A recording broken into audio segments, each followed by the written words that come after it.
portion of the meeting this evening. I'll introduce the volunteers who are also here with me. They are from Hamlin Law School and also from the Dispute Resolution Center in St. Paul. They are here to help provide a transparent and partial process for the selection of the speakers tonight. And helping with the microphone speakers, if your name is chosen to speak, you can come down and talk to Larry Bakken, who's sitting right in the corner here at the pink microphone, and Sunday Harholt, who's over at the yellow microphone. Ooh, sorry. Drew Hagquist has the challenging job of typing in front of the public, so he'll be typing in the names. We'll be drawing them throughout the evening. And then Heron Deanna is coming in here, and she has extra public comment speaker forms if you need them. She'll be walking through the audience and then also picking names as we go through the evening. Okay.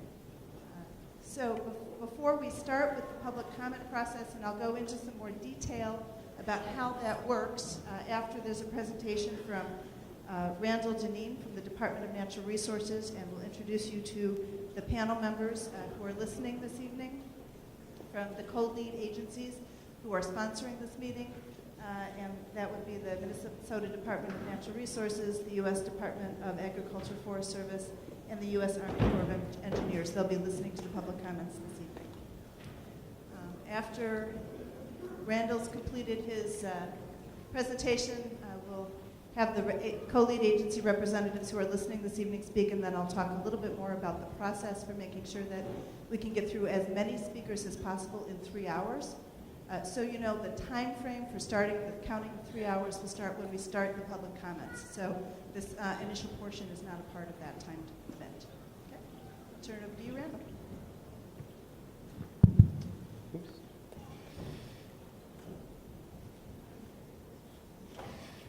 Hello, I'm Randall Deneen with the Minnesota Department of Natural Resources. I supervise the Environmental Review Program, which prepares environmental documents when the department is designated as the responsible governmental unit.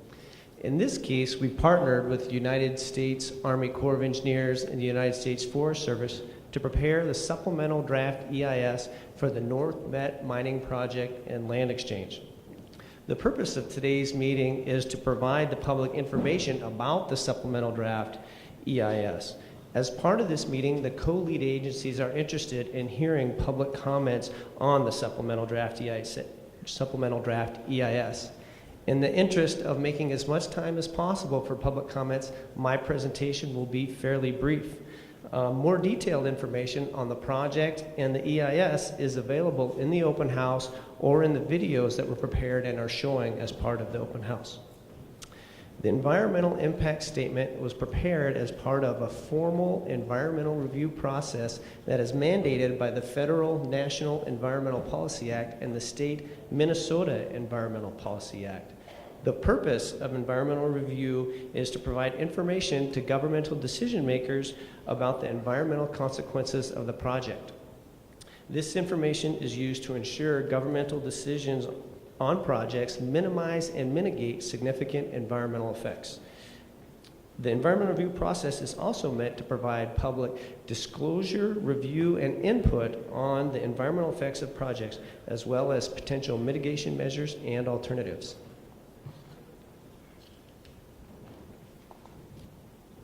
The environmental review process for the North Met project includes several steps that have occurred over approximately 8 years. I want to take a few moments to describe the previous, current, and next steps in the process. EIS scoping occurred in 2006, and it identified the important information that required further analysis in the EIS. The draft EIS was prepared in 2009, and it was accompanied by a 90-day comment period and 2 public meetings, one in Aurora, in this location, and one in Blaine. Over 10,000 comment periods were received as part of that comment period. The supplemental draft EIS is, of course, the current stage in the project. Not all projects have supplemental draft EISs. Governmental agencies decide to prepare supplemental documents if there are significant changes in the project, conditions, or information such that additional public review is warranted. In this case, a supplemental draft EIS was prepared for 3 reasons. One, the U.S. Forest Service Land Exchange was added as a connected action. Two, the project proposer, Polymet, made some important changes in the project, some of which were in response to comments received on the draft EIS. And third, the co-lead agencies determined, based on the comments that were given in the draft EIS, that a more robust environmental analysis was necessary, specifically related to a better understanding to effects to water resources. The final EIS is the next stage in the process. All comments received on the supplemental draft EIS will be considered. Additional information and analysis may be completed as part of the final EIS. Responses to all comments and any additional information or analysis will be included in the EIS, and that EIS will have a public review period. Considerations for permits or other project approvals occur after the final EIS. The DNR must determine if the EIS is adequate before any final governmental approvals. Both federal agencies must each prepare separate records of decisions after the final EIS. Polymet Mining Incorporated's proposed North Met mining project includes a mine site, a plant site, and a utility corridor. The mine site is approximately 6 miles from Babbitt within the Partridge River watershed. The plant site is at the former LTV Company's taconite plant, which is near Hoyt Lakes. The mine site would include open pit mining, waste rock stockpiles, ore handling facilities, water management features, and a wastewater treatment facility.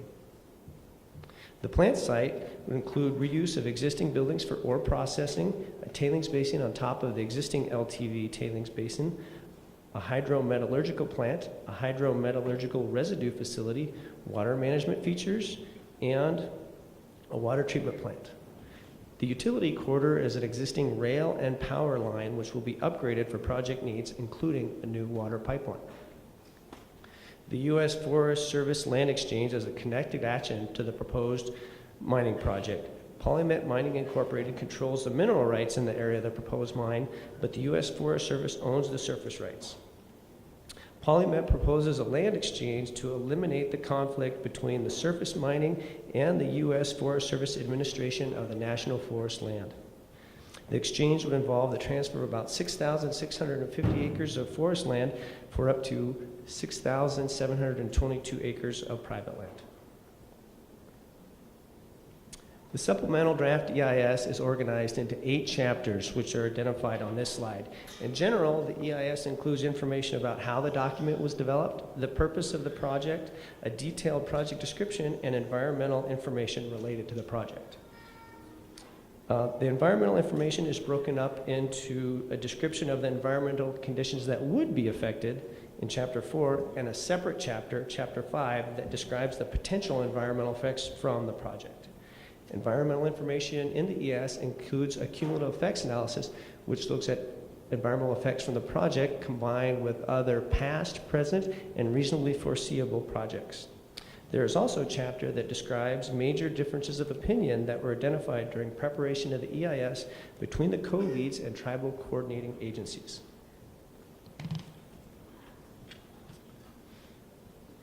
Chapter 5 of the supplemental draft EIS identifies the potential environmental effects from the mining project and land exchange. Potential effects to land use, water resources, wetlands, wildlife, aquatic species, air quality, noise and vibration, cultural resources, socioeconomics, recreation and visual resources, hazardous materials, and geotechnical stability are all described within this chapter.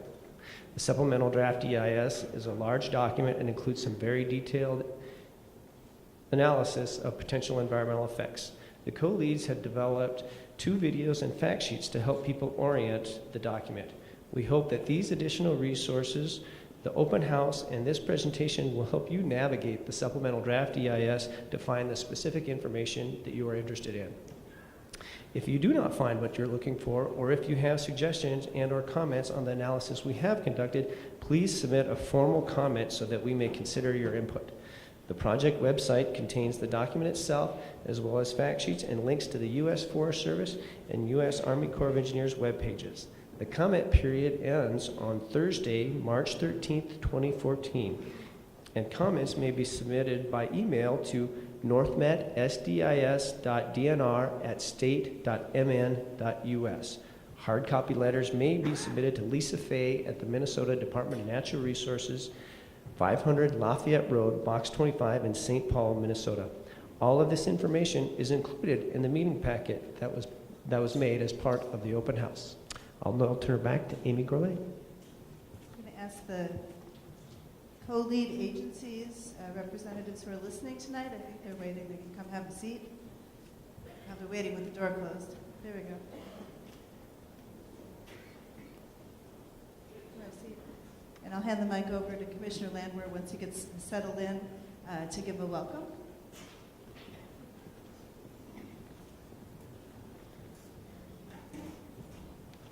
Good evening, everybody, and welcome to the public meeting here. We really appreciate your coming here tonight. We have a lot of interest in this, obviously. The Department of Natural Resources is a responsible government unit, so we are convening this meeting. We are glad you're here. We look forward to your comments, and as you know, there's other opportunities to comment. We'll allow you to have advantage of those, but we're going to sit up here tonight, and we're going to listen to you and take your comments back and incorporate them into the supplemental draft EIS. So again, thank you for being here.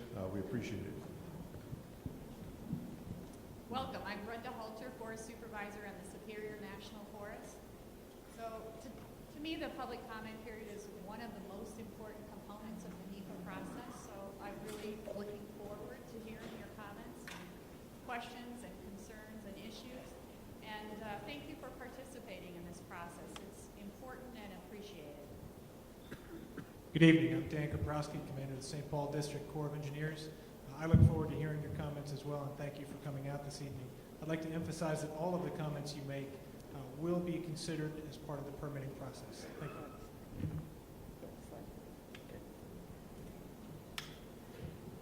you. Okay, so as we get started, just a few comments about what the process will be. The purpose of this meeting is to give the public an opportunity to speak, to provide information, comments, or evidence that will be considered in evaluating the SDEIS. If your name is selected to speak, or if you've seen your name as one of the first speakers earlier, you can be making your way down to sit in the front seats. As I finish my brief comments, we'll be going right into the commenting period. You can use up to 3 minutes if your name is chosen any way you wish. Know that the most effective comments will be specifically related to the SDEIS. From our perspective, in terms of facilitating the meeting, you can make that kind of comment in any way that you find to be most helpful to you. The second purpose is to create a public record. For that purpose, there's a stenographer here who will be typing what all the speakers say directly into the record. It is helpful for her if you could please speak clearly, spell difficult words, spell your last name for her when you're starting your comments. In addition, the Iron Range Resources and Rehabilitation Board is recording tonight's meeting. There likely won't be time. I think we have around 170 names so far. Am I counting right? 100 of public speakers. Know that all comments that are received in any format will be receiving equal weight. You can go and speak with a stenographer who will type your comment into the record off past the other gym where the open house was. You can put written comments in the comment box. You can provide mailed or emailed comments up until May 13th. Also know that this is an information gathering meeting. If you would like discussions, please visit the open house, which will remain open until 10 o'clock tonight at the time this meeting, about the time this meeting closes. What else? Did I put May? I got my M months. That was all on me. March. I'm just hoping for spring, I think.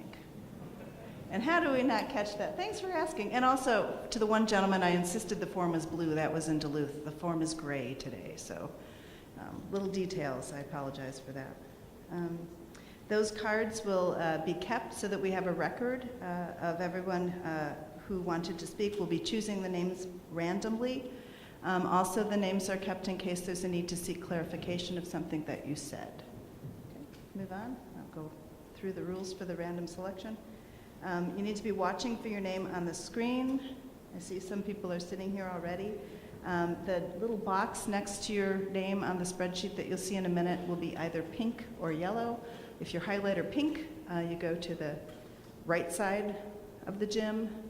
And if you're yellow, you go to the left side of the gym and there'll be a microphone there. Check in with one of the volunteers who will make sure that you get set up. You must be present when your name comes up in order to make a comment. So please come down to the chairs and know that some people don't speak for 3 minutes, so be ready to go as quickly as possible.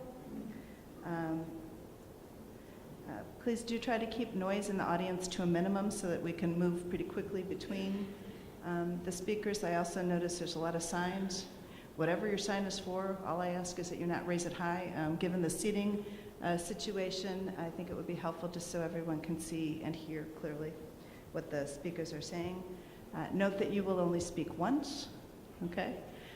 If you would choose to give your time to someone else, just come up with them. Tell the volunteer that you'll be ceding your time to them, and then that person could speak, okay? Only one person per up to 3 minute time period, so you can't do 2 speakers. If that person's name gets called again then, who you've ceded your time to, we'll ask you not to take a second turn, okay? It's possible that those listening would need a quick break. In that case, I'm going to call it a pause, not a break, as quick as possible. Ask you, if possible, not to leave and come back, because that will significantly extend the 3-hour time frame that you have. If we do take a quick pause, we will not count that towards the total of 3 hours that we have reserved for the commenting. Okay? Anything I missed, Drew? Anybody else? Volunteers? We're good? All right. You will see a timer that will help you with your 3 minute timing as you're speaking. And we'll move to the first speaker who's ready. You know who you are? It's Daryl Godbout. Ready to go? Yeah. Good. Probably kind of towards the middle, we were thinking. You can face wherever you want to. Some people look down, some look Good up. evening, everybody. My name is Daryl Goodwill. I'm an iron worker. I represent approximately 1,600 union iron workers through our regions. Is Thinking that about mic this. on? Excuse me? I'm going to hold 1 second. Hold it, Drew. Is that mic on? Can Is it people on? hear?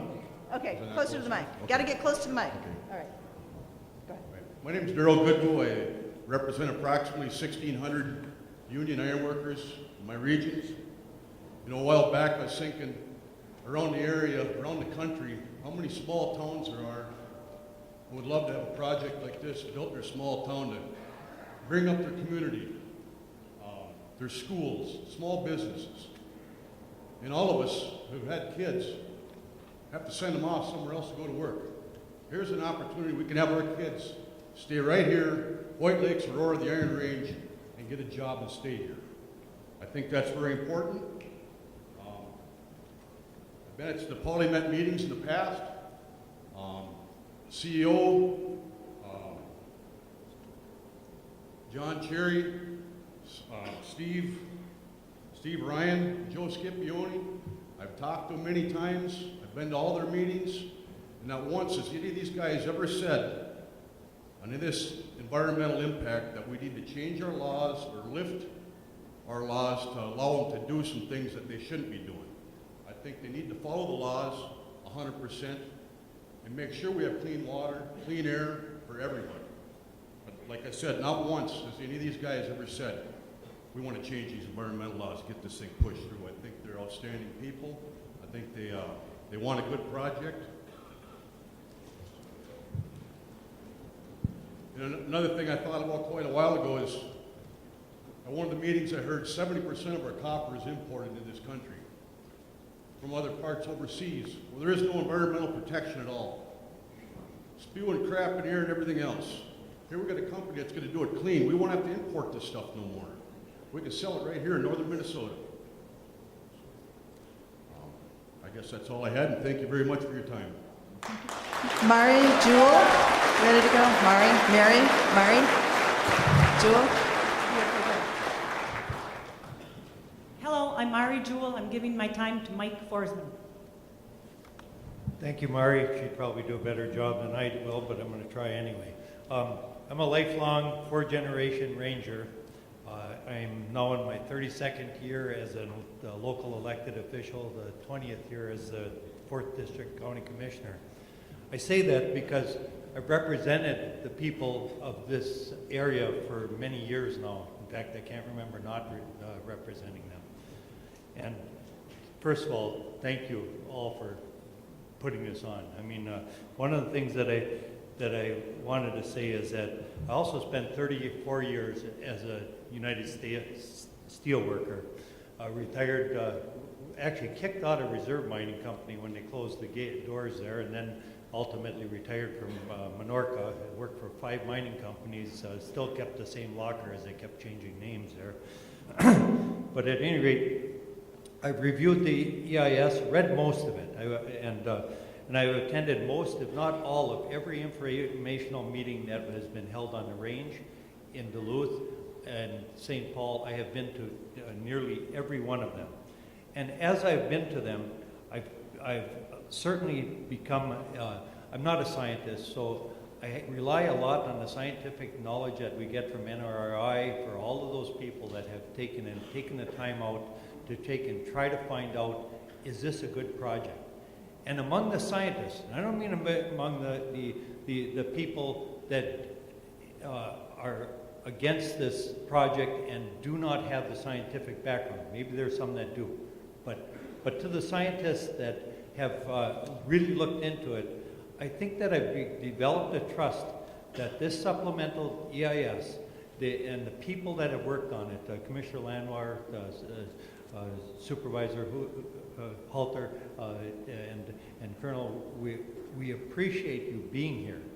But I think that your offices have really worked to try to make this supplemental EIS, and as I read it, it says that this project is ready for permitting. That's what I saw out of it.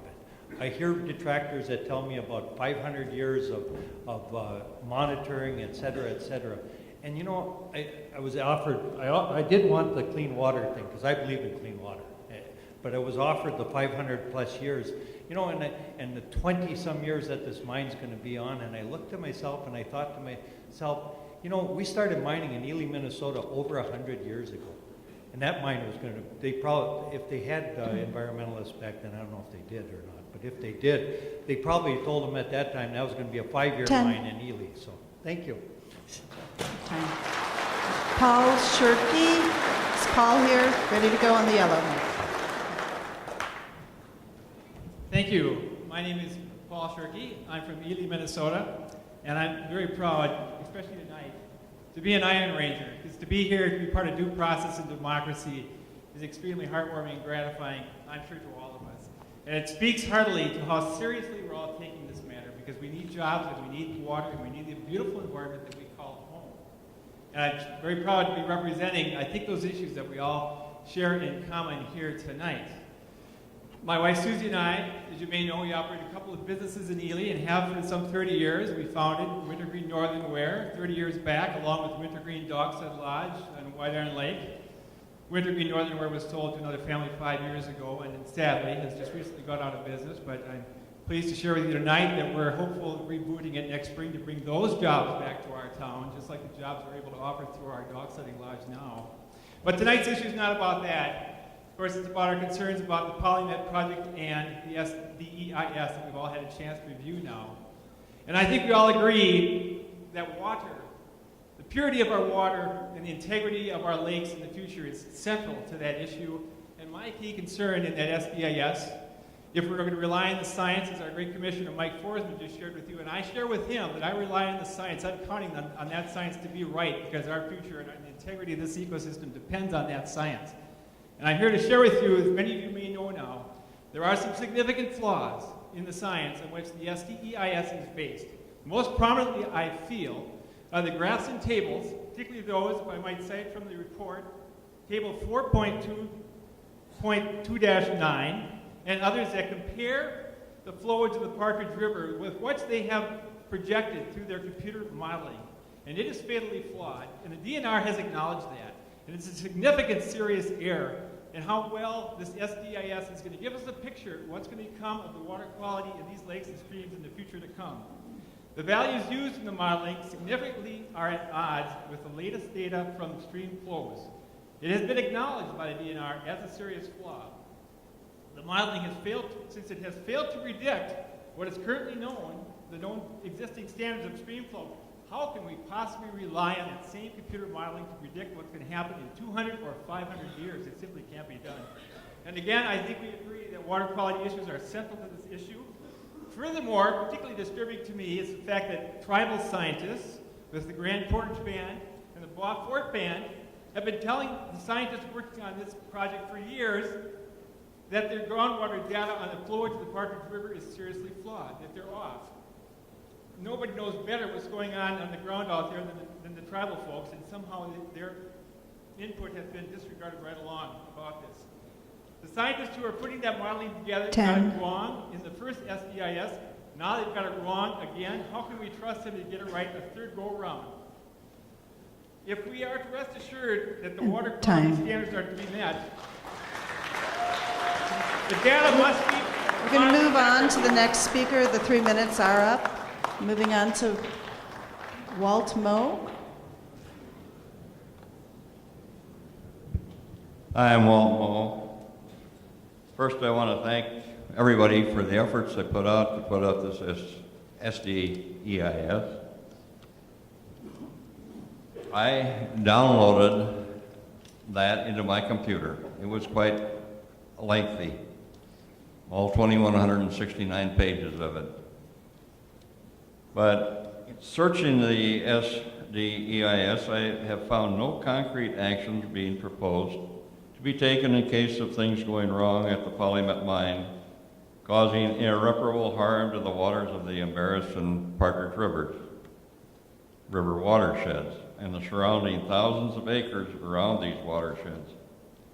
The mining operation is predicted to last 20 years, and the remediation efforts to last at least 200 years, more likely 500 years, or even into perpetuity. To me, this is a poor trade-off for the people of Minnesota. Murphy's Law states that if anything can go wrong, it will. Having spent my working life as an electrical engineer, dealing with making sure that if Murphy's Law comes true, which it will, in whatever we do, we must have fail-safe, triple redundancy backups to avoid catastrophic disasters. My questions are, how much monitoring is going to be required? For how long? How will it be handled? How quickly is a response going to occur? Who's going to make the decisions to curtail operation? And who is going to decide if operations are allowed to resume? As I understand the procedure, the above is to be spelled out in the actual permitting process, which I'm not sure will be subjected to the same scrutiny as the EIS. If it isn't, I would certainly like it to be. Again, I think the approximately 300 jobs for 20 years versus 200 to 500 or more years of remediation is an extremely poor choice unless other alternatives can be explored. I don't think we're in a do or die situation yet where we can't exist without mining these precious metals. Thank you. We're going to move right over to the yellow mic, Paul Forsman. Paul? Hello, I'm Paul Forsman from Ely. I just wanted to make a couple of comments. I saw the land exchange data and what I see from real estate. I've been involved. I think the Forest Service has done a great job for us.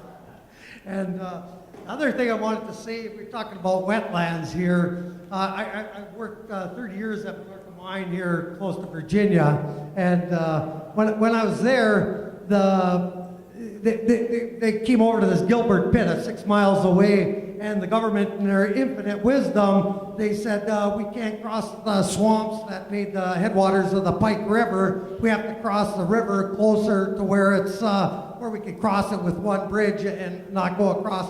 Put a quarter mile extra in the distance to the mine we're hauling the rock to. but at least we didn't disturb those headwaters for that river, and everybody knows that we don't want to disturb those mosquito breeding grounds. That we'll let as many mosquitoes breed as we can. It's good for Minnesota. But the thing is that in that infinite wisdom, for 25 years, each haul truck that gobbles 100 gallons of fuel a day, or an hour, is going a half a mile farther than it had to, creating a greater carbon index than ever needed to be. So when you're thinking about, the mining company has to pay for it, think of the environmental big picture. I think that's very important. I mean, maybe it's still the right decision, but I kind of question it when you burn so much carbon for that. The other thing I wanted to say is that when I worked at the mine, they were, digging big pits, getting a road out, and then had their dumps and stuff. And I always thought to myself, we got all this big equipment running around. Can't we put a little forethought into maybe when we dig these pits, we can put the dumps above it, maybe design a ski hill in the future or a trout fishing pond. Something that this land could be when the mines are gone into something that would be beneficial for the local economy. Put those kind of thoughts into your process of the EIS, and not just what's mined, where they're going to put it. Let's look at big picture in the long run and see if we can do this very right and be better than we've ever been before. Thank you.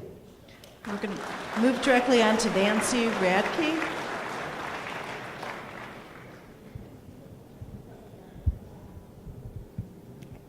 My name is Nancy Radke, and I'm deferring my minutes to Mark Skelton.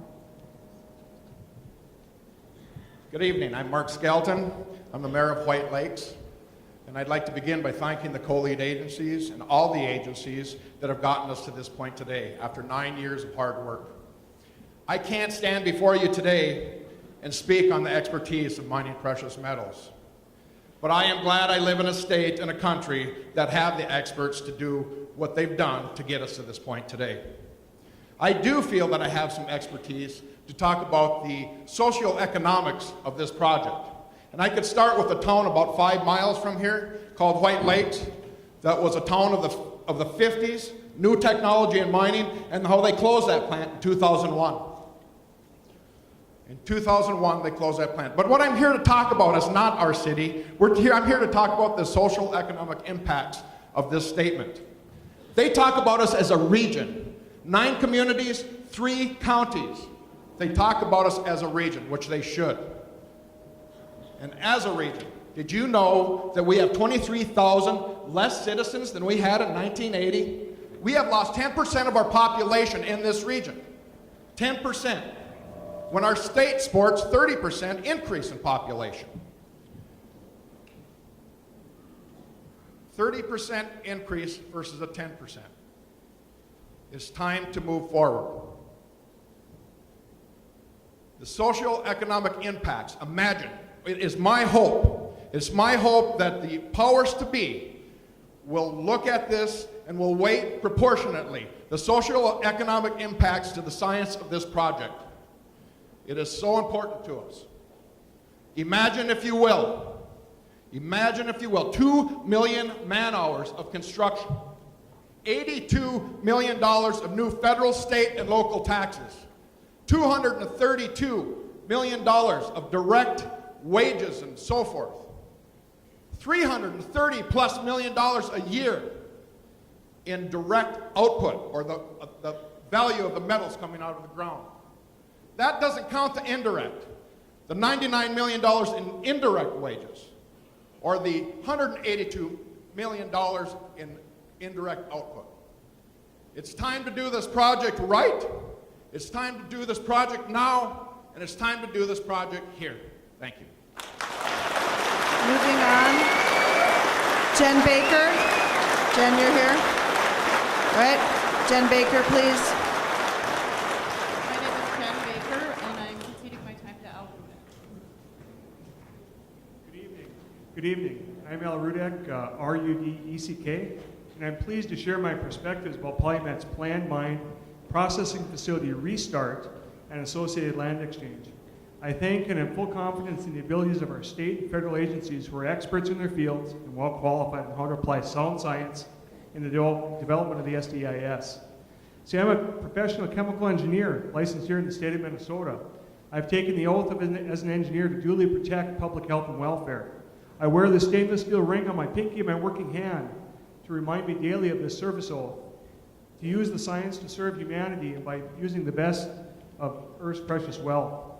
And I've reviewed the SDEIS, and I believe it's fully formed. It well defines the current and proposed developments. Its sophisticated modeling and engineered solutions proposed by the agencies and the company, in my professional judgment, will enable Polymet to perform at or beyond the stringent state and federal requirements to protect water quality on all fronts. In fact, the overall project will reduce background concentrations of sulfates and not increase them, as well as reducing mercury, not increase them. Each of the proposed technologies, from advanced liners to reverse osmosis systems, are proven and reliable. No one can deny their applicability to perform, as they're used in countless applications in our region's landfills, in state and county landfills, as reverse osmosis for water treatment, used in water treatment facilities in many cities, and also in many home drinking water systems. And in terms of the water quality modeling of the SDEIS, it is very robust in my view. Groundwater and surface water modeling was run in 2,400 and 6,000 time periods of simulated projections using a wide range of assumptions in order to stress the analysis. Because of the effectiveness of these engineering controls plan and expected permit limits, I anticipate the real life time periods of active water treatment will be a mere fraction of the 200 or 500 years noted. This project will always meet our stringent water standards, always. See, my family and I have called the Aurora White Lakes home for nearly a decade. While we currently reside in Esco, we own and enjoy property on Whitewater Reservoir right here in the Partridge River watershed. And as a former two-term White Lake City Councilor around the time when LTB closed, I know firsthand how critical quality mining, maintenance, and spin-up jobs are to the East Range. They provide basic living essentials for hundreds of families, and I look forward to the prospect of job creation that this Polymet project brings. And moreover, the high-quality metals to be produced represent important new and domestic sources of essential clean copper, nickel, and other precious metals that fuel modern life, including wind turbines, hybrid vehicles, and other modern necessities. Through the SDEIS science and downstream permitting, we can have vital employment for our families while having open access to the cultural, scientific, and recreational treasures of our area. Thank you. Time. Susan Shirkey. Susan, ready to go? Susan? My name is Susan Shirkey. I'm from Ely, Minnesota. Most of us will never work for a copper mine. However, most of us in northern Minnesota anyway. However, all of us are taxpayers. I'm very concerned about the financial assurance in the SDEIS. Who can ever figure out what the cost of the cleanup will be for 500 years? Who will pay this?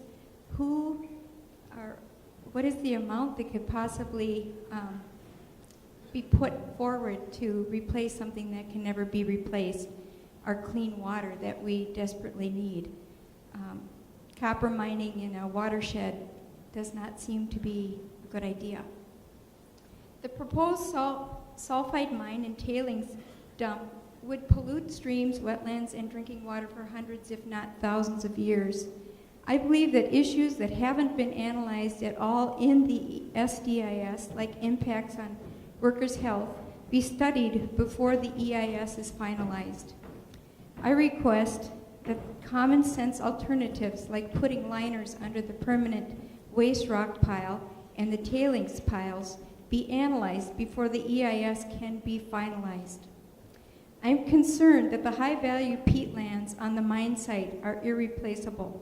The vast majority of wetlands mitigation is outside the Lake Superior Basin, and there is no plan to replace most of the indirectly affected wetlands.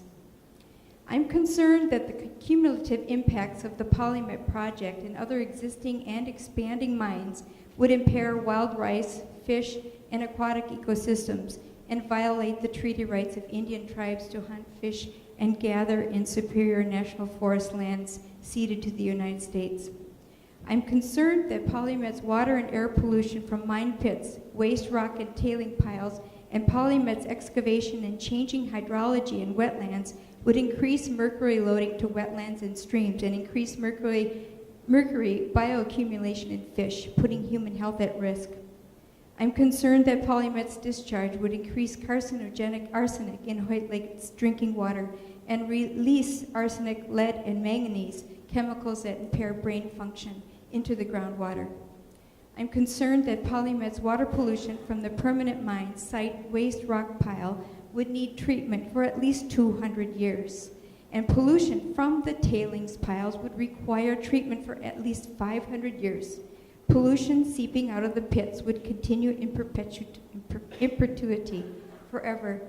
Who is going to pay for this, and how can we ever replace our precious water? I am not against iron ore mining, but copper mining does not seem to be a reasonable thing in the watershed of North America. Time. Jack Huda? Is Jack here? Jack Huda? Are you Jack? All right. I'm Jack Huda from Gilbert. My background is I got 32 years with the FAA and about 9 years with the St. Louis County Planning and Zoning Commission. I chaired the Planning Commission for 3 years, and I was involved a lot, or we were involved a lot with the clean water and sewer systems, and we were very concerned about it. But having said that, I'm still just a layman like you people are in the audience here. We have to depend on the Corps of Engineers, the DNR, and the U.S. Forest Service for our information. We're paying them. They're all experts, and they did all the research on this for this EIS, and we have to depend on the information that they're providing us. Opinions are fine. We heard a lot of opinions in Duluth the other night, and we're going to hear opinions here tonight. Opinions are fine as long as they're based on facts. But a lot of times you have opinions that are based on emotions, and they are not valid in cases that are confronting us tonight with this EIS and the mining up at Polymet. World War II would have probably turned out a lot different had we not have the mining here on the range for the iron ore. As we all know, a lot of the iron ore for fighting World War II was provided by the iron range. Who would ever thought that we would have been planting trout, probably the most sensitive species of fish, in the pits where we had extracted all the iron ore? Who knows what's going to happen? What we can do? Who knows what we can do with the area that has been extracted that Polymet's going to do? We've put Polymet through a lot of hoops. We've made them. We've put them through a lot more than the average corporation would ever think of going through. The cost, the frustration, and the delays are unbelievable. I can't imagine 9 years what they've gone through trying to get this process forward. Our schools, our streets, our roads, we need something, we need a tax base so we can provide an education for our kids. How are we going to provide education for our kids or schools if we're going to depend on the canoeists in the boundary waters, picking rice and shooting ducks? It isn't going to happen. We have to have a tax base, and that's money. We can't build schools with the money that we get from rice and canoeing. So I just want to tell you people that listen to the facts, forget about the opinions, and let's move forward. I'm a full supporter of Polymet's project. Mark, guys, please. Moving straight on to Mark as soon as we can. Here we go, Mark. Hello, I'm Mark Easy, and I'm going to give my time up to Representative David Dill. Thank you very much, Mark. Tonight I am here representing the views and opinions of the Iron Range delegation of legislators. The Iron Range delegation of legislators encompass virtually 100% representation of all ferrous and non-ferrous metals in the state of Minnesota. And I'm here to tell you that Representative Radidovich, Representative Anzels, Representative Moline, Representative Metza, Senator Saxhog, Senator Tomasoni, and Senator Bach and I all have a position that we are here, and it is our job to do the very best that we can for you folks and the taxpayers of this entire state to add value to the natural resources that we have, whether they be ferrous and non-ferrous, wood, tourism, the water, the use of the water. That is our principal job, and that's what we strive for every single day and every single year. We are confident, all of us, that this process will move forward based on data-driven outcomes, and that the emotions of the project will be set aside so that those outcomes can prevail and lead this project either to happen or not to happen. So, in short and in closing, first I'd like to thank the former members of the legislature that are here tonight, Rukavina and Begich and Senator Dicklich. I know that they feel similar, if not exactly the same. But we are here tonight as a group to tell you people that we unilaterally and unequivocally support the development of non-ferrous minerals in Minnesota until such time that it is proven by the data-driven outcomes that it cannot be done. And then we are unilaterally against it until such time that we can prove that it is feasible environmentally and financially. That is our position. We've held that position the entire time this project has gone on for 9 years, and I hope that people can understand that, embrace that, and that we move forward with this project. Thank you very much. Christina Spaken. Christine. Hi, I'm Christina Osbakken. I'm not from Glendale, I'm from Duluth. My Uncle Ole worked for decades as a mining engineer on the Mesabi. My Aunt Dagmar, my Uncle Life, worked for the railroad that brought the ore to the ships.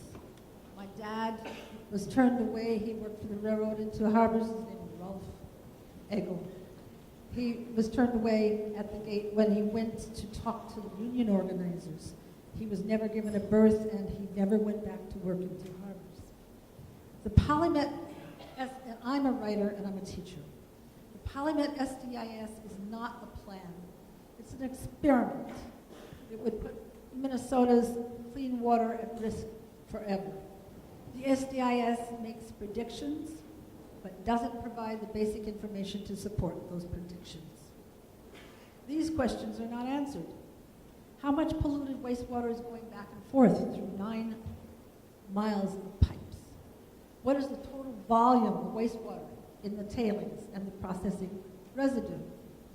Just how polluted is the wastewater in waste rock piles, in the pits, the sump ponds, the tailings basin, and the hydrometallic waste dump? These answers are missing. Without this basic information, we can't estimate what would happen if Polymet's almost perfect assumptions, not based on anything real, don't come true. The SDEIS admits that this is an experiment. On page after page, it says that in the event that the modeling shows violations of water quality, Polymet will, quote, adaptively manage the problem. This SDEIS is not adequate. To be adequate, it must reveal wastewater volumes and pollutant levels at every step, and it must have facilities from day one to meet standards. Once pollution is in the groundwater, it will be too late to fix. It will affect the partridge, the embarrass, it'll affect the whole entire St. Louis watershed. The estuary is already, people catch and throw those fish. It will make those fish even more polluted. Damien Schley. Is Damien here? Hi, I'm Damien Schley, and I pass my time to Matthew Tyler. Hello, Matt Tyler, Tyler, and I live in Finland, Minnesota. And I want to thank all my union brothers and sisters for coming out tonight. I see a lot of folks in the audience. Although I'm not currently in a union, I grew up in a union family, and I know that union wages help pay for my college. And I got a degree in natural resources and forestry, and so I'm reasonably scientifically literate. And I agree with a lot of what's been said here, David Dill and others, that we really should be paying attention to the data. And we have to make decisions based on data, not on emotion. I think that's sound, but having read through this, I've seen a lot of things that are pretty questionable. And I have friends that are professional hydrogeologists that clean up EPA Superfund sites, and I've looked at it with them, and they've said, well, you know, there's not enough wells here, they didn't do this right, they didn't do, there's a number of things they pointed out. And one thing I'd want to focus on is that something that's not been talked about is that this SDEIS, if you actually work through it, didn't have any analysis of worker safety in there. Now, in a lot of other SDEISs for other projects, like when they redid the nuclear plant down in Monticello, they had that in there. When they've done environmental cleanup cases from Chevron, they've looked at worker safety.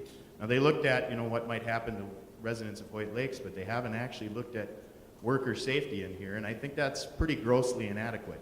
I think also we know that study came out from the U of M recently about you know, mesothelioma and so forth, and we know that a lot of folks on the range who worked in the mines got mesothelioma about 3 times more often than average folks. And I live near Silver Bay, and I've had a lot of friends that have worked in the mines over the years, and I've seen some people die of that, or from strokes and heart attacks.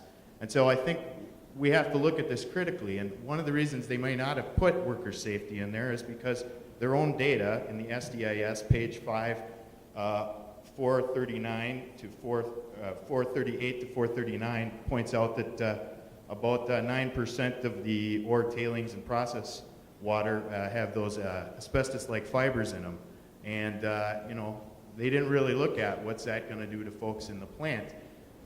They didn't really look at what the air treatment mechanisms are going to be. So I think before we sign up on this, we should really think critically about that, and we should be skeptical because, you know, the companies aren't always right.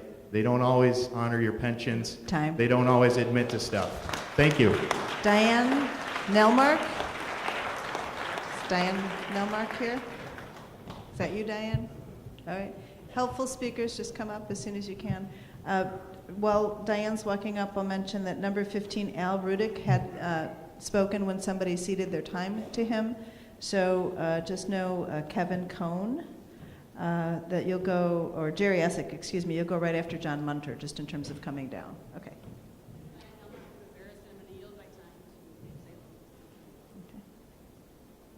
Hi,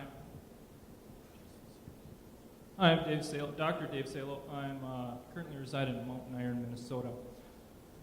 This is an introduction to the medical and pharmaceutical applications of these local metals. This is going to include copper, nickel, platinum, palladium, gold, and some other isolated isotopes.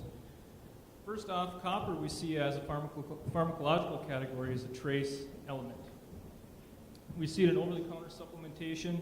We see it in total parenteral nutrition, and most importantly, is going to be the antibacterial properties that copper has because it is much cheaper than silver, yet acts just like it. Along with that, nickel. Nickel is present in stainless steel, and it is a durable, stain-resistant surface that's easily cleaned, and we use this quite a bit within the hospital setting and other areas in healthcare. We also see it implemented in a number of our instrumentation, especially in surgical suites. And it's also used in drug-eluting and or bare metal stents after someone has a coronary event. Anyone had a heart attack? Probably got a stent, okay? That's what some of these metals are going to be used for. Platinum. Anything with a platinum on the end of the molecular name is going to have a platinum molecule attached to it. We use these as far as anti-cancer agents, alkylating agents. We have 3 of these available on the market now as pharmaceuticals: cisplatin, carboplatin, oxaliplatin, and we got 1 in phase 2 clinical trials, satroplatin. If anyone has had cancer before, or known someone who has had cancer before, they more than likely have had one of these drugs, or at least it was considered as part of their drug regimen. Some of the indications include, but are not limited to, bladder, ovarian, testicular, colorectal, cervical, endometrial, head and neck, mesothelioma, lung, and non-Hodgkin's, etc. Palladium. Palladium is a radiopharmaceutical. We implant these into the prostate. It's an alternative to a prostatectomy or removal of the prostate. And also, too, anyone who's a diabetic or knows someone who's a diabetic, this is present in their electrodes in their blood glucose meter. This results in electron flow that is measurable and directly proportional to the concentration of glucose in the blood, resulting in the quick and accurate measurements for which we are familiar with today. Now, in conclusion, we know these metals are not readily available on the surface, but we need to extract them from the ground. And we need to do this to maintain the current manufacturing of these drugs and these products. Also to foster future pharmaceutical manufacturing and or development of drugs, advance the practice of medicine, and to treat, in an effort to treat cancer, control infection, and diagnose or monitor the pathophysiology of affected individuals. And I will say one thing about statistics. There is lies, damn lies, and then statistics. So the science is very good. John Munter. John.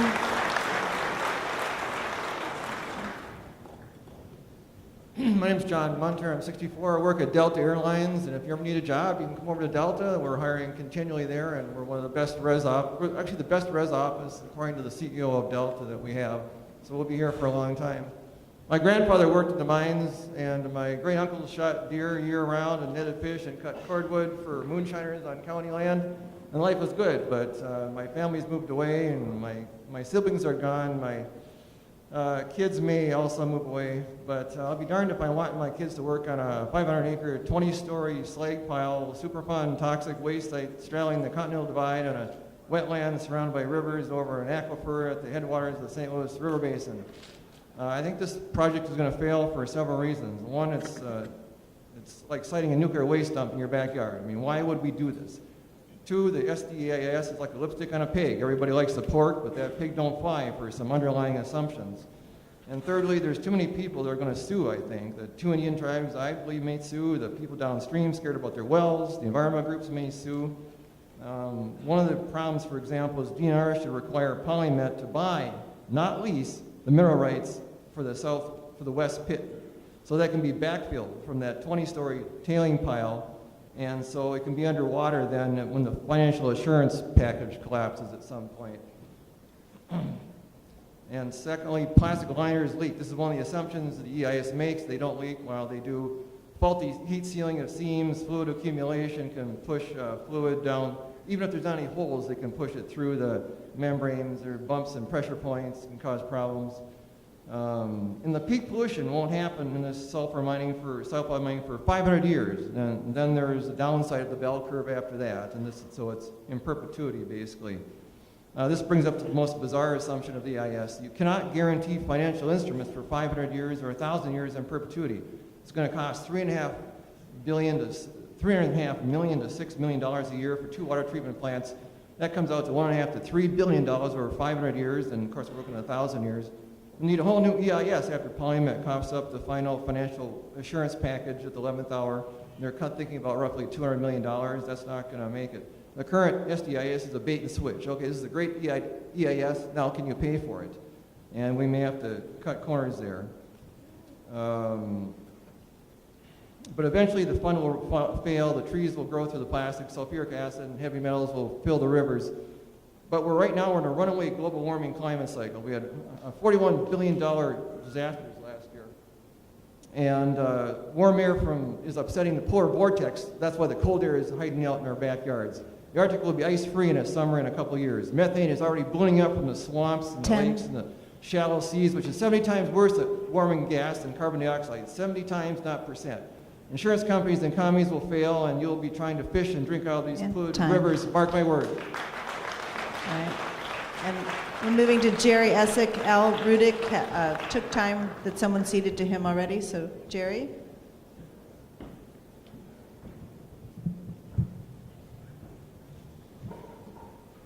Hi, my name is Jerry Essick. I'm from Aurora. I'm pleased to introduce Mr. Jim Houlihan.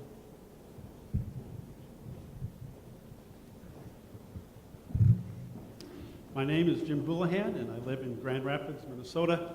And with my family, I am a co-owner of an industrial lubricant company, a mine supply company, and a former mayor of Grand Rapids.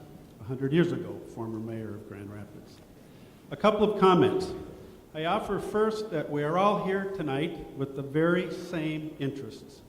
That is, that we are all environmentalists, and we all need to earn a living and strive to feed our families, provide housing and education for our children, and to live in safe and clean communities. Our need to enjoy and to be renewed by being in the outdoors and in the boundary waters is not in conflict with our need to earn a living. By taking even better care of our natural resources and by being even better stewards of our environment, we are able to take even better care of our families. I add my urging to you that this review ought to be about and thinking, not or thinking. Like many of my neighbors, I own a snowmobile and I own a canoe. I'm a stockholder in Polymet and I'm a stakeholder in northern Minnesota. Polymet's requests and their operation is aligned with our broader community interests. Next, opportunity. We constantly read in today's newspapers about the growing disparity of income and wealth, the divide between the haves and the have-nots. The key indicators for the state are staggering compared to northern Minnesota on indicators like percent living in poverty, median household income, and percent working, ages between 16 and 64, as reported by the Wilder Foundation, are stark. For example, percent living in poverty, statewide, 11%, St. Louis County, 15%. Polymet would not be a silver bullet, but would be an opportunity for those of us in northern Minnesota to strive to earn a living like those in the rest of the state. Based on the mining industry's record of environmental improvement over the years and process changes and all of our aligned interests in both living here and working here, we should move forward with confidence that all members of our community, both industry and environmental communities, will operate and can support Polymet in a responsible and ever-improving manner. Thank you for your service, and thank you for the opportunity. Kevin Cohn. Kevin.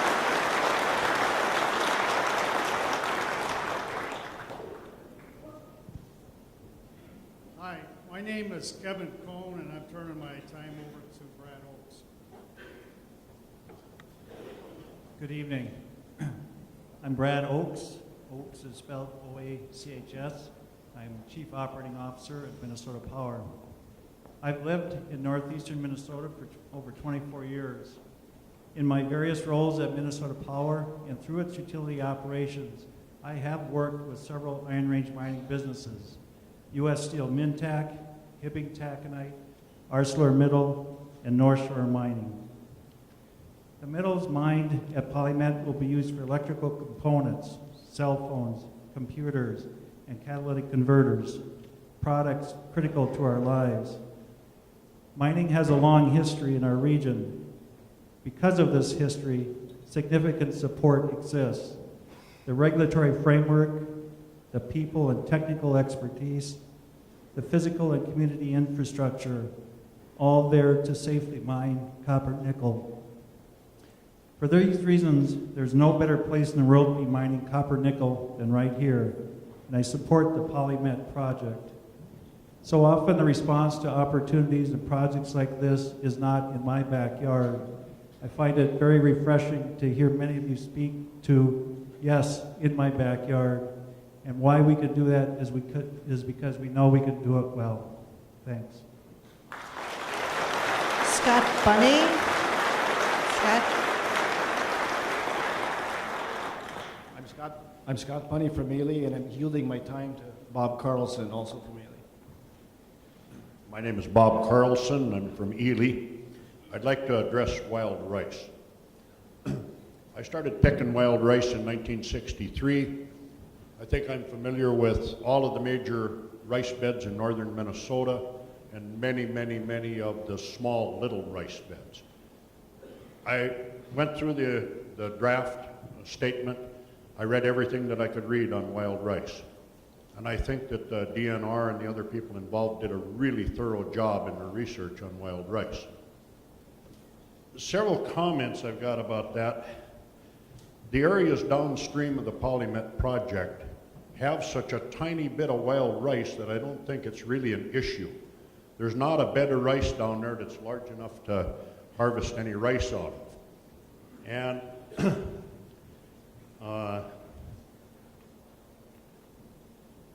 and another thing to add in that, the tiny bit of rice down there, if something that really went haywire with the wild rice, we've got a lot of lakes in this area that historically didn't have rice.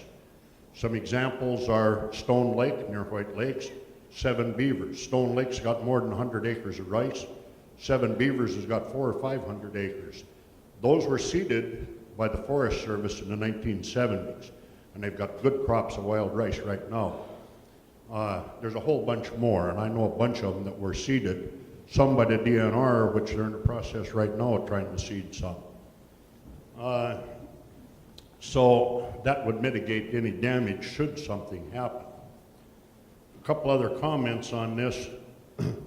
They've got Hay Lake listed as a control site, you know, for comparison to the Polymet project. I think that's a poor, poor lake for a number of reasons. I picked rice in that lake a number of years starting in the 60s. Sulfate levels. They checked the sulfate downstream of this Polymet site at a number of places. Two of the places where they checked sulfate levels were much higher than the 10 parts per million. One was 17 point something, another one was in the 30s. So it makes me wonder if the DNR and maybe our legislators shouldn't look at raising that 10 part per million sulfate level, because rice is growing pretty darn good right now where the levels are higher. I guess the last thing I'd like to say is that the band members in the 1854 treaty area have concerns about wild rice, but I think their concerns are really unfounded due to all these other lakes that have been planted that historically didn't have rice. Thank you. Robert Tamman.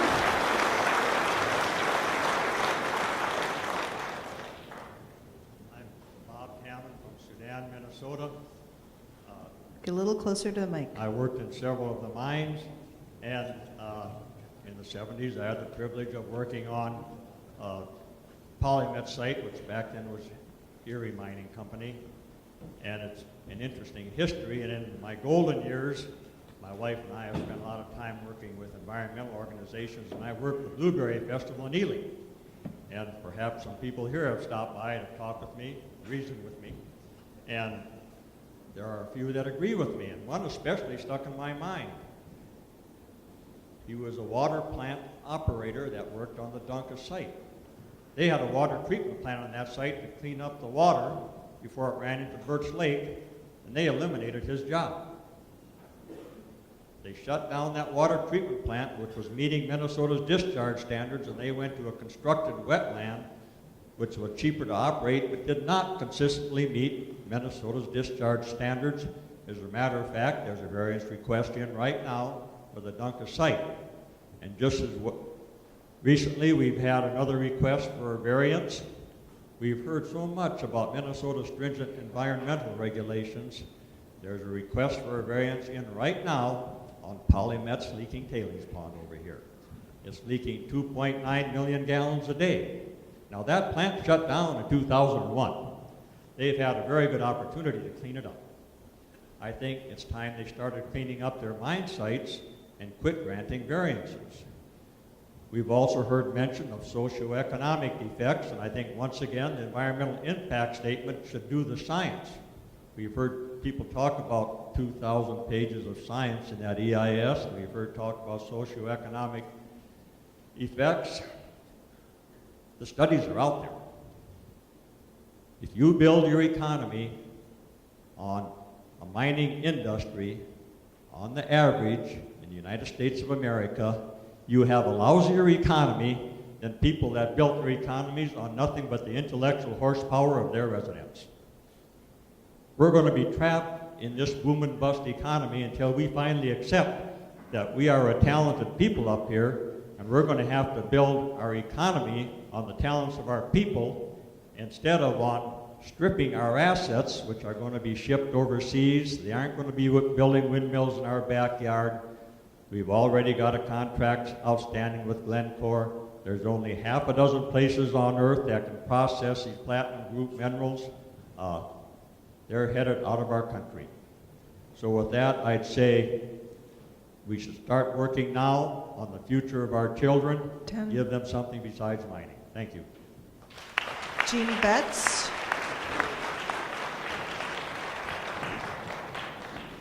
I'm Gene Betts. I live in Knife River, Minnesota. I represent myself. And I moved up to Knife River, North Shore area, in 1975 because I came from Minneapolis up here almost every single weekend. I love this area. I do support the Polymet project. The reason that I think that the Polymet project will be a good project and they'll do what they say they're going to do is because Minnesota has some of the strongest regulating bodies anywhere in the world. Do I trust Polymet? No. Polymet would have to build a relationship with me, just as any of you would, before I would trust you.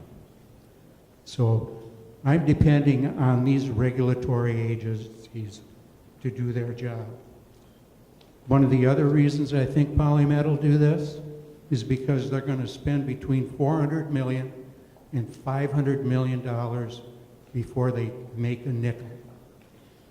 If they don't do their environmental work, they will be shut down and somebody's going to lose $400 million or someplace along there. Another reason I think they will do their job is because there are 4 or 5 other projects similar to this that will be looking at Polymet, and if they don't do it, those projects won't happen. The environmental area that's impacted, I think, will end up being cleaner simply because what Polymet is required to do will help clean up the pollution that's already here. It's been mentioned a couple of times about if this project were built in China, all you got to do is watch your TV about once a week and find out you can't see a block in China. They don't care in China. It's all about money. I want to thank the people who are considered the real environmentalists, although I consider myself a real environmentalist, because they have made this project so much better. And they are another reason I believe it will be successful, because they're not going to quit. They're going to keep watching this. One of the other big quality of life issues is a living wage. And living wages support all the infrastructure below them, all the service jobs, all our hardware stores, all our garages. Thank you very much. John John. My name is John Fido, F-E-D-O. For 22 years, I've resided on a 2.5-acre lot on Big Sturgeon Lake inside Lake, Minnesota. I draw my drinking water from a well 30 minutes from the proposed plant site. I'm the former mayor of the city of Duluth, former Hibbing city administrator, and a longtime advocate of job creation in northeastern Minnesota. But more importantly, I'm a father of 8 and a grandfather of 9. Unfortunately, none of whom live on the Iron Range. A mechanical engineer, a biomedical engineer, an attorney, 2 healthcare professionals, a business degree graduate, a publisher, and a law enforcement officer that have been well educated to unfortunately be employed elsewhere. Over 30+ years, I participated in many processes such as this. I've heard advocates and critics that cite opinions as fact when it suits them.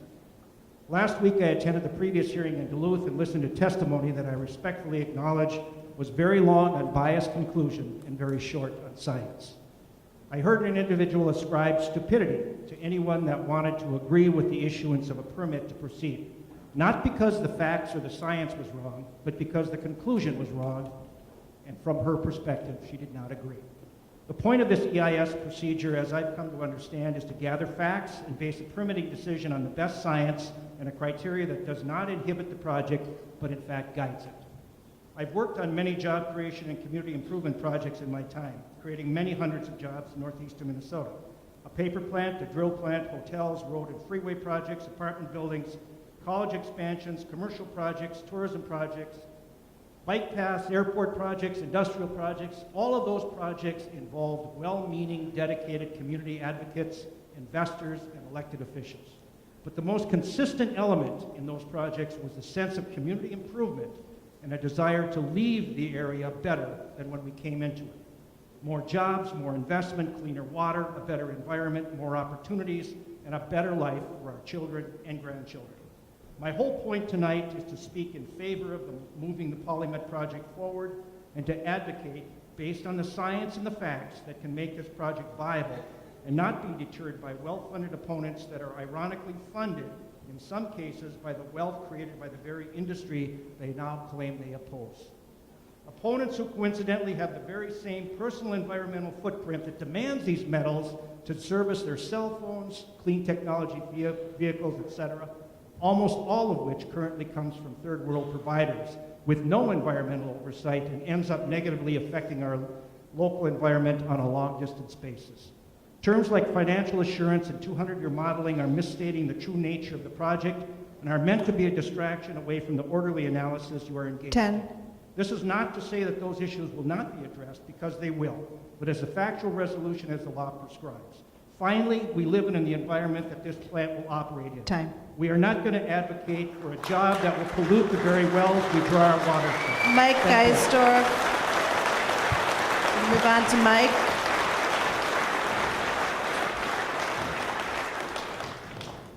My name is Mike Geisdorf, and I'm from Aurora. I fully support the science behind the SDEIS, and I believe it does address the environmental concerns of the people.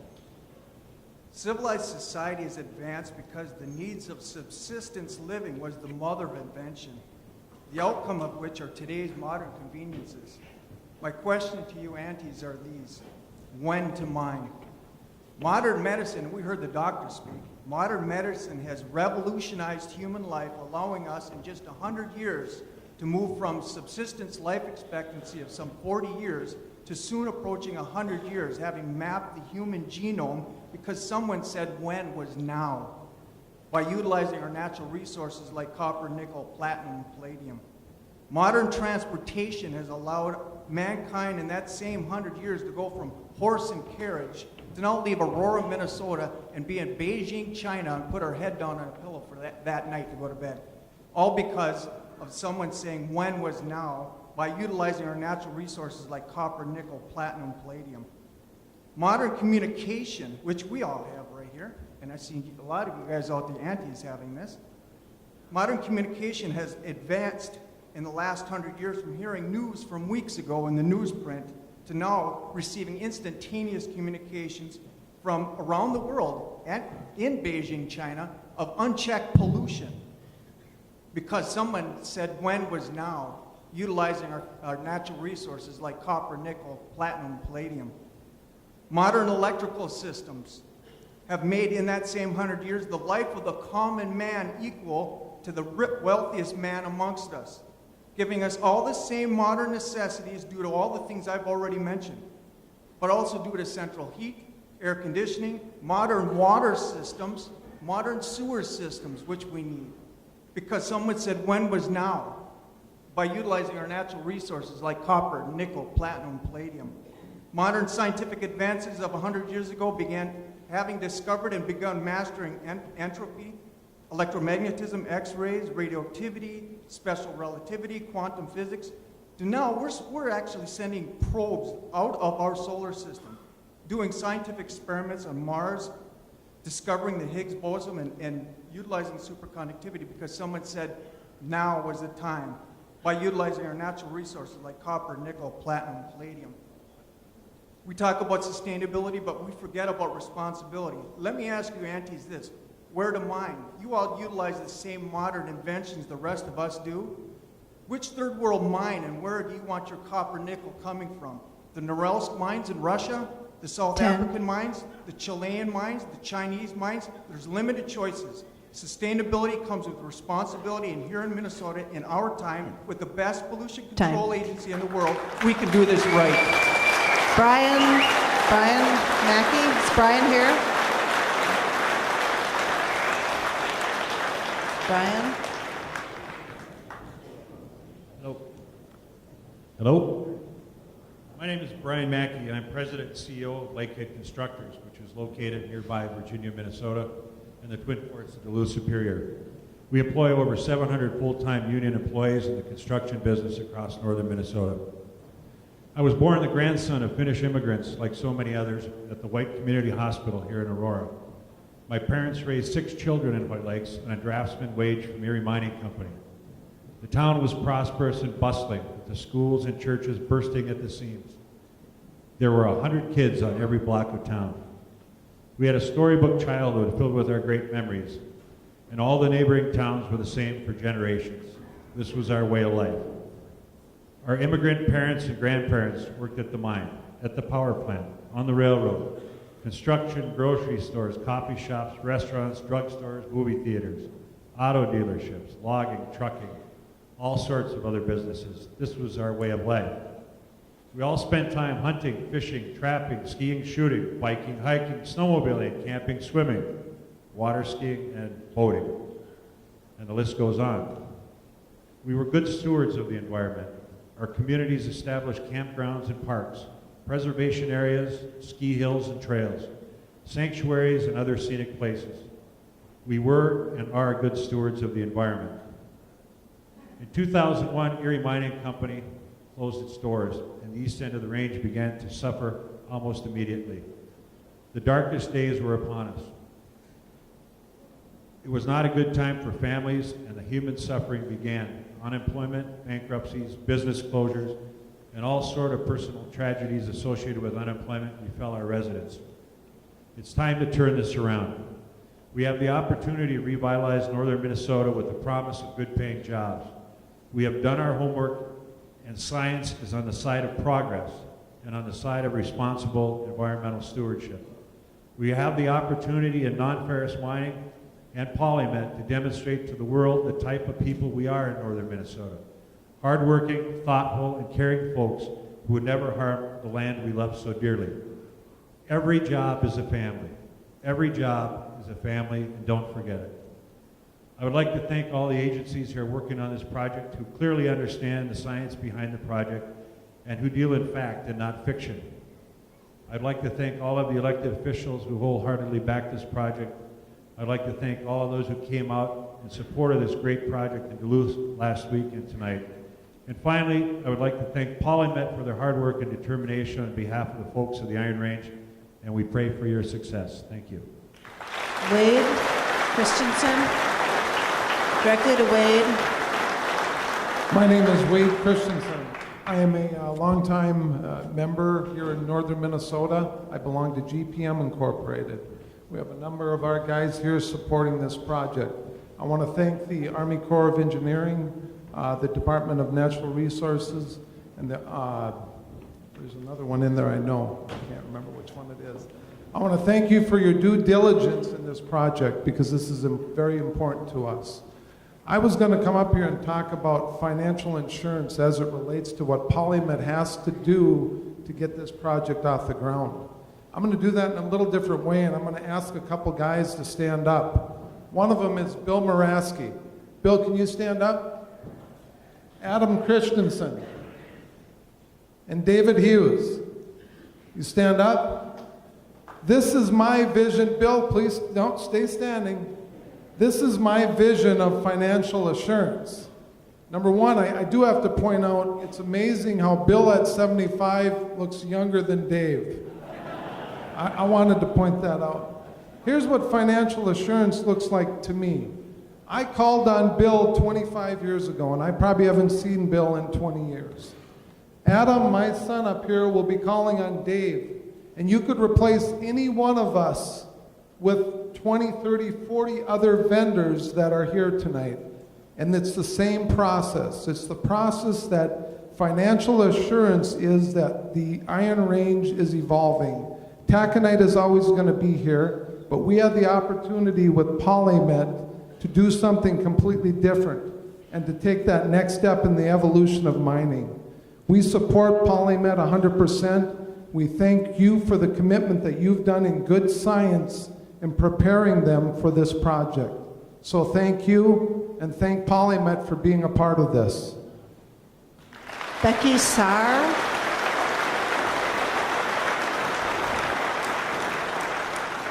I'm Becky Carr, and I defer my time to Bud Stone. Good evening. My name is Bud Stone. I am the president of the Grand Rapids Area Chamber of Commerce. Our chamber's had a formal resolution in place supporting the Polymet project since August of 2007. The reasons that we passed that resolution were varied, but include the things that you've already heard about, like positive economic impacts, jobs, tax money for the state of Minnesota, and funding for schools. Now, some of those opposed to the project talk about the long-term effects of the project in a negative tone, but we don't see it that way. They also talk about unproven processes that might not be perfect and how they don't trust the agencies that are critiquing the project. During the creation of the EIS and SDEIS, hundreds of smart people from these agencies gave their input based on what we call the best available technology. Tomorrow's best available technology will be entirely different than today's. Just as smartphones evolved from two tin cans with a piece of string between them, mining as we know it today will change as we get smarter. Just as high-tech transportation evolved from the Model T, we'll develop and advance ways to protect our environment from things we don't even know about today. Just as we have developed ways to scrub mercury and carbon from power plant emissions, we'll also find new ways to prevent new pollution and clean up old pollution. You know, questioning the way we do things is beneficial, as this leads to new and better ways to do them. It's always been that way. Today, the world needs the precious metals that we have under our feet. Tomorrow, the world may need something else. But for now, we have the resources to advance civilization down the path that we know best, using our best available technology, which is far superior to anywhere else in the world. 50 years ago, we would not have even been talking about the Polymet project as it is proposed today. That's because we weren't smart enough. 50 years from now, the things that people are concerned about today will no longer be relevant, as we will have new tools, new knowledge to deal with. We believe that this project can be done environmentally responsibly, and that in the future, it'll get even easier. In closing, I'd like to point out that, you know, you can't be anti-mining and pro-metals. If you use electricity or indoor plumbing, if you use a computer, cell phone, or drive a car or bicycle, if you use this microphone and the amplifiers and the speakers in the room to have your voice heard, you're supporting the mining industries, and specifically copper and nickel mining. Personally, I'm glad that we have a state policy that calls for responsible extraction of our mineral resources and strong laws and processes in place to ensure that we protect the people and the environment when we mine. We support the draft EIS and the supplemental draft EIS and believe that it provides a sound foundation for the company to seek and obtain the needed permits to operate. Thank you. We're going to take a quick pause while the